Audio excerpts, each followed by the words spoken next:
Jamais sans la grâce, une dévotion matinale proposée par l'Église évangélique de la grâce en collaboration avec l'Institut de théologie de Cotonou.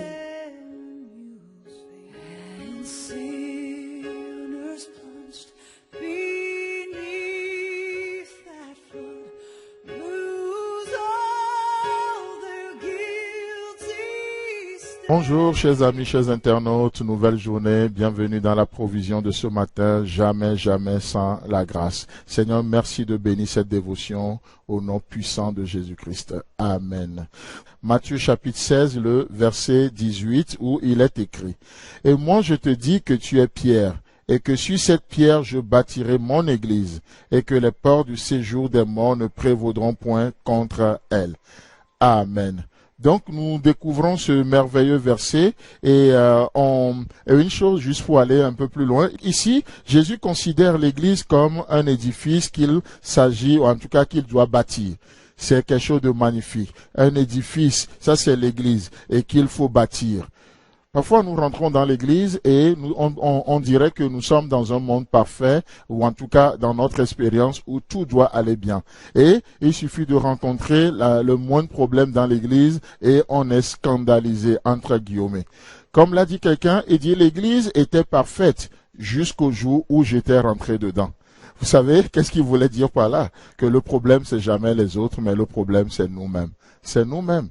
D'accord? Donc, l'église, Jésus dit non, ce n'est pas une œuvre qui est parfaite pour le moment. En termes d'expérience, c'est pourquoi Jésus va parler, dans Ephésiens chapitre 5, il va parler au futur.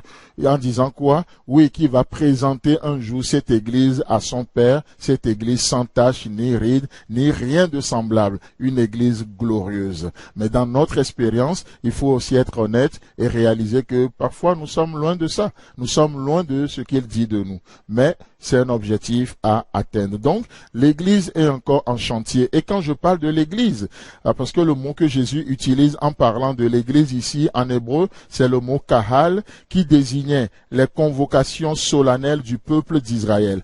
Donc, par ce terme, qu'est-ce que Jésus fait? Il n'entendait pas désigner une église particulière, mais l'ensemble de ceux qui croyaient en lui, c'est-à-dire l'église universelle. Et si vous êtes croyant en Jésus-Christ, et si vous avez donné votre vie à Jésus, vous êtes introduit dans cette famille de Dieu, vous faites partie de l'église, ce mystère, comme on le disait la dernière fois, ce mystère qu'on a de la peine à comprendre, mais en tout cas, une structure, un mystère, mais qui a la signature de Dieu, qui revêt le caractère, la nature de Dieu. Ça, c'est l'église et c'est la famille de Dieu. Donc, Jésus regarde son église aujourd'hui comme quelque chose qui est encore en chantier. C'est pourquoi il a fait de chacun de nous des pierres vivantes, pour que nous puissions, d'une manière ou d'une autre, participer à l'édification du corps de Christ. N'est-ce pas merveilleux, ce privilège que nous avons? Et donc, parce qu'il en est ainsi, alors Jésus s'engage.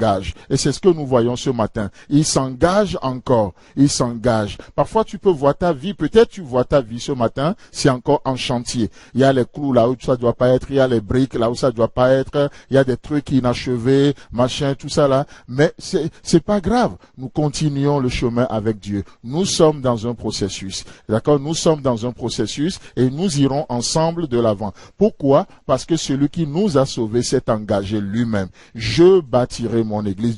Dieu n'a pas engagé un ange, il n'a pas engagé un homme, il s'est engagé lui-même. L'engagement de Dieu nous rassure. Donc nos vies sont encore en chantier, d'où l'engagement personnel de Jésus.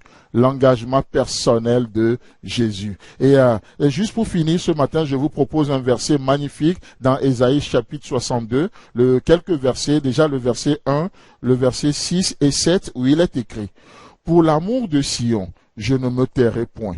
Pour l'amour de Jérusalem, je ne prendrai point de repos, jusqu'à ce que son salut paraisse comme l'aurore et sa délivrance comme un flambeau qui s'allume. Là, nous voyons un Dieu qui s'engage jusqu'à ce que le but soit atteint. Le verset 6, « Sur tes murs, Jérusalem, ils ne se tairont ni jour ni nuit. » Vous imaginez ça? Ni jour ni nuit. Pourquoi? Vous qui la rappelez au souvenir de l'Éternel, point de repos pour vous. Et le verset 7 ajoute, et il ne lui laissait aucun relâche jusqu'à ce qu'il rétablisse Jérusalem et la rende glorieuse sur la terre. Mes amis, dans cette journée, dans ce week-end, jusqu'au bout, dans la semaine qu'on va entamer, dans votre vie, Dieu s'engage. Alors, l'œuvre sera accomplie. Pourquoi? Parce que Dieu est fidèle.